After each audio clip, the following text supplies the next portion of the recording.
Sa sulat na ipinadala sa House of Representatives sa pamamagitan ni Acting Executive Secretary Ralph Recto, sinertipikahan ni Pangulong Ferdinand Marcos Jr. bilang isang urgent measure ang House Bill No.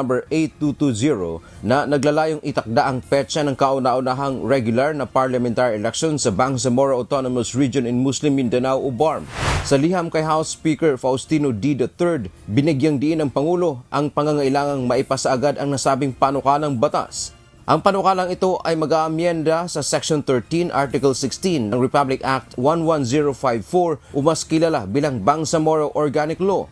Ayon sa Pangulo, ang hakbang na ito ay upang mabigyan ang Bangsamoro Transitional Government ng sapat na panahon na may ayos at maitatag na ang parliamentary districts alinsunod sa mga prioridad na hinihingi ng batas.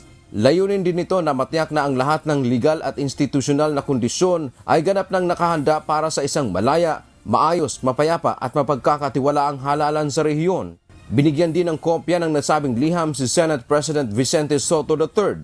Ayon naman kay Commission on Elections Chairman George Erwin Garcia, umiiksi na ang panahon para sa kanilang preparasyon sa halalan at posibleng kapusin na sila kung hindi pa maaprubahan ang panukala. Dagdag pa nito, kailangan pa ng malawakang information drive o maipurmahan ang mga botante hinggil sa development ng idaraos na halalan. Dante Amento, UNTV, News and Rescue. Diyos ang aming sandigan, serbisyo publiko, ang aming pinahahalagahan.